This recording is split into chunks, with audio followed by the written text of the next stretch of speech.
اور بہت سے پاکستانی نوجوانوں نے اپنے موبائل میں وی پی این انسٹال کر لیا ہے۔ اب وی پی این کے بعد جن لوگوں نے کڑی نظر رکھنے کی تاکید کی ہے، کہا گیا ہے کہ ہم آپ کے ہر میسج پر نظر رکھتے ہیں، آپ جو ویڈیو شیئر کرتے ہو اس پر نظر رکھتے ہیں، وہ تمہارا پروگرام تو بڑھ ہی گیا۔ سوالیہ نشان یہ بن جاتا ہے کہ بنو کی کل آبادی کتنی ہے، اور وہاں پہ 7 لاکھ سے زیادہ لوگ جب باہر نکلتے ہیں تو سوال یہ پیدا ہوتا ہے کہ بنو میں دہشت گرد ہے کون؟ ہر گھر سے ایک فرد نکلتا ہے، دہشت گردی کے خلاف آواز بلند کرتا ہے، آپریشن نہیں ہوگا اس کے خلاف، اور آپ لوگوں کو جس طرز عمل سے لایا گیا ہے وہ طرز عمل پاکستان کے وہ لوگ جانتے ہیں جس کی آپ خیرخواہ بن رہی ہے۔ یقین مانیں کوئی بھی بندہ آپ لوگوں کو ایکسیپٹ نہیں کرتا، آپ لوگوں کو قبول نہیں کرتا۔ بسم اللہ الرحمن الرحیم وجعلنا من بین ایدیہم سدا ومن خلفہم سدا فاغشیناہم فہم لا یبصرون۔ پاکستان اور دنیا بھر کے دیکھنے اور سننے والوں کو محمد حامد کا سلام۔ کہ اگر آپ واٹس ایپ کے گروپ میں کوئی ایسی چیز سینڈ کرو گے جو ملک کے لیے خطرہ ہو تو اس کے اوپر کارروائی کی جائے گی۔ وہ کہتے تو ہے لیکن بہت زبردست سوچ ہے۔ واٹس ایپ وہ ویب سائٹ ہے جس سے آپ دوسرے دوست کو، دوسرے بزنس پارٹنر کو میسج کرتے ہیں، کال کرتے ہیں، فیملی سے بات چیت کرتے ہیں، فیملی کے ساتھ تصاویر شیئر کرتے ہیں، اور بھی بہت کچھ واٹس ایپ سے کیا جا سکتا ہے۔ اس کے علاوہ پاکستان میں جتنے بھی ویب سائٹ ہے جس سے کال کی جاتی ہے، ویڈیو شیئر کی جاتی ہے، لوکیشن شیئر کی جاتی ہے، ان کے اوپر موجودہ حکومت نے بہت بڑا ایک ترجمہ کیا ہے اور نظر رکھنے کا کہا ہے۔ تمام کے تمام لوگوں کو یہ کہا ہے کہ آپ اپنے سیفٹی کا خیال رکھیں، اپنے واٹس ایپ کا خیال رکھیں، کوئی ایسی چیز نہ شیئر کرے کسی سے جس سے ملک کو خطرہ ہو۔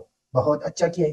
میں بھی چاہتا ہوں، پاکستان کے 25 کروڑ عوام بھی چاہتی ہوگی کہ ملک کے فائدے میں جو چیز ہو وہ ہو جائے، لیکن اس کے پیچھے حقیقت کیا ہے، کس ادارے کو یہ ٹاس دیا گیا ہے اور یہ پاکستان کیوں کر رہا ہے؟ بات صرف یہاں کسی کال کی نہیں ہے، بات نہ واٹس ایپ کی ہے، بات صرف اور صرف پاکستان تحریک انصاف کی اس ٹیم کی ہے جس نے یوٹیوب، فیس بک، انسٹاگرام، ٹک ٹاک پر دھوم مچایا ہوا ہے۔ اگر ایک ویڈیو سکرول کرتے ہو، دوسری ویڈیو عمران خان کی، فیس بک میں ایک پوسٹ اوپر کی طرف کرتے ہو، دوسرا پوسٹ پاکستان تحریک انصاف کے ٹائیگر کی عمران خان کے حق میں، اسی طرح بہت سارا ایک لائن لگا ہوا ہے۔ اگر واٹس ایپ دیکھو، گروپوں میں عمران خان کے بارے میں بات چیت، اگر فیس بک دیکھو، عمران خان کے بارے میں پوسٹیں، عمران خان کو جو نوجوان چاہتے ہیں وہی یہ سوشل میڈیا ہے اس کے تھرو چاہتے ہیں۔ لیکن حکومت کا اس چیز پر کڑی نظر رکھنے کا فائدہ کس کو ہے؟ کون یہ چاہتا ہے کہ یہ ہو؟ پاکستانی عوام سمجھدار ہو چکی ہے۔ واٹس ایپ 2-3 دنوں سے وائس شیئر نہیں کر رہا، وائس سینڈ ہوتا ہے لیکن اس کو اوپن نہیں کر سکتے، ویڈیو کسی کے ساتھ شیئر نہیں کر سکتے، پکچر کسی کے ساتھ شیئر نہیں کر سکتے۔ یہ صرف اور صرف آنکھوں کا ایک دھوکہ ہے، ایسی کوئی بات نہیں، صرف اور صرف ڈرایا جاتا ہے۔ اور بہت سے پاکستانی نوجوانوں نے اپنے موبائل میں وی پی این انسٹال کر لیا ہے۔ اب وی پی این کے بعد جن لوگوں نے کڑی نظر رکھنے کی تاکید کی ہے، کہا گیا ہے کہ ہم آپ کے ہر میسج پر نظر رکھتے ہیں، آپ جو ویڈیو شیئر کرتے ہو اس پر نظر رکھتے ہیں، وہ تمہارا پروگرام تو بڑھ ہی گیا۔ جب وی پی این آپ امریکہ کا استعمال کرتے ہو تو آپ کو کیا پتا کہ میں کون سے کمپنی کا وی پی این یوز کر رہا ہوں؟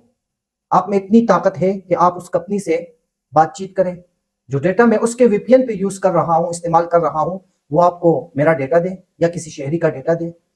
ایک شخص ہے اس کے پیچھے آپ لگے ہو، وہ کیا پتا چائنا کا وی پی این استعمال کرتا ہوں، چائنا آپ کو وی پی این جو ڈیٹا اس میں جمع ہوتا ہے وہ آپ کو دیتا ہے۔ یہ تمہارا جو سوچ ہے اچھا سوچ ہے، ملک کے دفاع کے لیے ہے، لیکن ایسے قومیں نہیں بنتی کہ آپ ان کے واٹس ایپ میں گھس جائیں، آپ ان کے میسج میں گھس جائیں، آپ ان کے پرسنل لائف میں گھس جائیں، آپ کو یہ اختیار کسی نے نہیں دیا۔ اس کے بعد جو کل بنو میں ہوا، لاکھوں کے تعداد میں لوگ نکلے تھے، احتجاج کر رہے تھے، ریاست سے یہ مطالبہ کر رہے تھے کہ کوئی آپریشن بنو میں نہیں ہوگا، خیبر پختونخوا میں نہیں ہوگا، اور کسی بھی پختون کے اوپر دہشت گرد کا لیبل نہیں لگنا چاہیے۔ ٹھیک ہے، کل تقریباً 7 لاکھ سے اوپر کے پختون لوگ نکلے تھے، احتجاج کر رہے تھے۔ اب سوالیہ نشان یہ بن جاتا ہے کہ بنو کی کل آبادی کتنی ہے، اور وہاں پہ 7 لاکھ سے زیادہ لوگ جب باہر نکلتے ہیں تو سوال یہ پیدا ہوتا ہے کہ بنو میں دہشت گرد ہے کون؟ ہر گھر سے ایک فرد نکلتا ہے، دہشت گردی کے خلاف آواز بلند کرتا ہے، آپریشن نہیں ہوگا اس کے خلاف آواز اٹھاتا ہے. تو سوچنے کی بات یہ ہے کہ پختونوں میں دہشت گرد کون ہے جو نہیں نکلا. ابھی اگر پاکستانی ریاست سوچے، جب بھی پاکستان پہ مشکل وقت آیا ہے تو آپریشن کے لیے خیبر پختونخوا کیوں چنا جاتا ہے؟ جب 7.5 لاکھ لوگ ایک شہر سے نکلتے ہیں اور اس کے اوپر پھر آپ لوگ اندھادھند فائر کرتے ہیں، اس فائر کو کسی نیشنل چینل والے کور نہیں کرتے. آپ لوگوں کو اس کا اندازہ ہے کہ کتنے لوگ کل شہید ہوئے ہیں؟ 27 کے لگ بھگ لوگ شہید ہوئے، 100 کے اوپر زخمی ہوئے ہیں. یہ فائر کس نے کی؟ بہت سارے لوگوں نے بہت ساری باتیں کی، لیکن جو بھی جس نے کہا سراسر غلط کہا. جن لوگوں نے فائر کی ان کو چھپایا گیا. اور آج کل تو آپ لوگوں کو پتا ہے، نیشنل میڈیا اگر آپ لوگوں کو کوئی چیز نہیں دکھاتی، کسی کی دفاع میں جاتی ہے، تو سوشل میڈیا کے اوپر تمام کے تمام ویڈیوز موجود ہوتے ہیں. آپ کس کس کو روکو گے؟ اگر آپ نے آپریشن کرنا ہے تو پورے پاکستان کے ایک کونے سے پکڑو، پاکستان کو ایک کونے سے پکڑو، دوسرے کونے تک آپریشن کرو.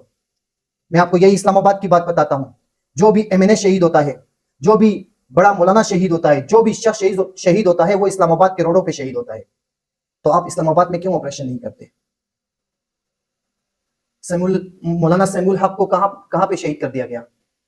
پچھلے کئی مہینے ایک جمعیت علماء اسلام کا مولانا تھا، اس کو شہید کر دیا گیا اسلام آباد میں. آپریشن تو اسلام آباد میں ہونا چاہیے. بس کر دو، پختونوں کے ساتھ کھیلنا بند کر دو، پختونوں کے خون کے ساتھ ہولی کھیلنا بند کر دو. یہ وہی پٹھان ہے جب آپ لوگ کرسی کھیلتے تھے، اپنے مطلب کے لیے فیصلے کرتے تھے، یہ پہاڑوں میں جا کر دشمنوں سے لڑا کرتے تھے. آپ اس قوم کو لڑکارو نہیں. اس کے بعد مریم نواز کو اپنی حکومت جاتی ہوئی نظر آ رہی ہے. اس نے کل ایک پھر بیان دیا ہے کہ عمران خان کی رہائی ہو رہی ہے، اس کو پاکستان کے لوگوں کے اوپر مسلط کیا جا رہا ہے، اور ہم پاکستان کے لوگوں کا خیر خواہ ہیں، ہم پاکستان کے لوگوں سے محبت کرتے ہیں. یہ مریم نواز صاحبہ کہتی ہے. ارے محترمہ، آپ کو یہاں جس مقصد کے لیے لایا گیا وہ مقصد ان لوگوں کا پورا ہو گیا ہے، اور آپ لوگوں کو جس طرز عمل سے لایا گیا ہے وہ طرز عمل پاکستان کے وہ لوگ جانتے ہیں جس کی آپ خیر خواہ بن رہی ہے. یقین مانیں، کوئی بھی بندہ آپ لوگوں کو ایکسیپٹ نہیں کرتا، آپ لوگوں کو قبول نہیں کرتا. اب اصل وجہ کیا ہے؟ اب اس بات میں پڑ گیا ہوں، اس بات کی میں تہ تک جانے کی کوشش کروں گا. جیسا کہ آپ لوگ جانتے ہیں، پختونوں کی بغاوت ہر سائٹ سے اعلانات ہو رہے ہیں. پختون اور پاکستان کے سب سے بڑے ادارے کی آپس میں نہیں بنتی، اور جو مشکلات سامنے نظر آ رہی ہے، اور حکومت میں جو وزراء ہے ان کے منہ سے بھی سننے آیا ہے کہ یا تو ایمرجنسی نافذ ہوگی یا ماشاءاللہ لگے گا. ایسا کچھ نہیں ہونے والا. لیکن جو ملک کی بہتری کے لیے ہوگا وہ عمران خان ہوگا. عمران خان سے پختون محبت کرتے ہیں. عمران خان باہر آئیں گے اور جو مشکلات پختونوں کے ساتھ ہوئی ہے اس کے اوپر پختونوں کے ساتھ بیٹھ کر بات کریں گے. نہ کوئی دوسرا ملک بنے گا، نہ کوئی دوسرے ملک کی طرف جائے گا. یہ عمران خان فرنٹ لائن بنے گا، ان کے درمیان جائے گا. سارے کے سارے معاملات پاکستان اور پختونوں کے درمیان ٹھیک ہو جائیں گے. اس وجہ سے جو موجودہ حکومت ہے اس کے لیے خطرے کی گھنٹی بج چکی ہے. اور ایک دوسری بڑی جو خطرے کی گھنٹی ہے، وہ دوسری اہم بات میں آپ لوگوں کو بتاتا ہوں. پاکستان کا موجودہ چیف جسٹس قاضی فائز عیسیٰ کے کچھ مہینے رہ گئے. یہ دور جو ہے حقیقتاً پاکستان کا سیاہ ترین دنوں میں شمار کیا جائے گا. یہ وقت کسی اس شخص سے نہیں بھولے گا جس کے خلاف قاضی فائز عیسیٰ نے فیصلہ دیا ہو، جو لوگ چھپائے گئے ہو، جن لوگوں کے چوری جرم پر پردہ ڈالا گیا ہو. وہ قاضی صاحب کا یہ دور، میں کہتا ہوں کہ ہیڈ لائن بڑے لفظوں میں اس دور کو لکھا جائے گا، سیاہ ترین دن. کچھ ہی مہینوں کا مہمان. اور اس کے بعد جو چیف جسٹس آنے والے ہیں منصور علی شاہ صاحب، اس کے بعد پاکستان میں بہت بڑے بڑے فیصلے ہونے ہیں. وہ فیصلے جن کو مشینری ایئرپورٹ میں مہیا کی تھی، ان کو رہا کر دیا تھا، کھلا چھوڑ دیا تھا. اس کے اوپر وہ کیسز جس کو پاکستان کے بڑے بڑے لوگوں کو سزائیں ملنی تھی لیکن ان کو سزائیں نہیں ملی. یہ سزائیں کیوں نہیں دی گئی؟ چیف جسٹس قاضی فائز عیسیٰ صاحب اس کا حساب دیں گے.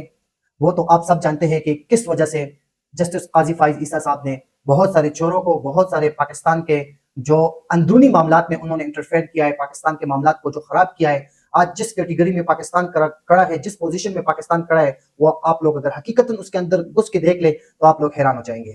آنے والے دن اکتوبر تک حوصلہ رکھنا ہے، تمام کے تمام جتنے بھی پاکستان سے محبت کرنے والے لوگ ہیں وہ حوصلہ رکھے، ڈاؤن ہو جائے، نیچے ہو جائے، ہار مان جائے، اس کے بعد پاکستان کے حالات ٹھیک ہونے والے ہیں، کیونکہ پاکستان کے حالات جب پاکستان کے سربراہ ٹھیک ہوں گے، پاکستان کے عدلیہ کے سربراہ ٹھیک ہوگا تو پاکستان آٹومیٹک ٹھیک ہو جائے گا۔ اجازت چاہوں گا آپ دوستوں سے، مجھے دیجیے اجازت، اللہ حافظ۔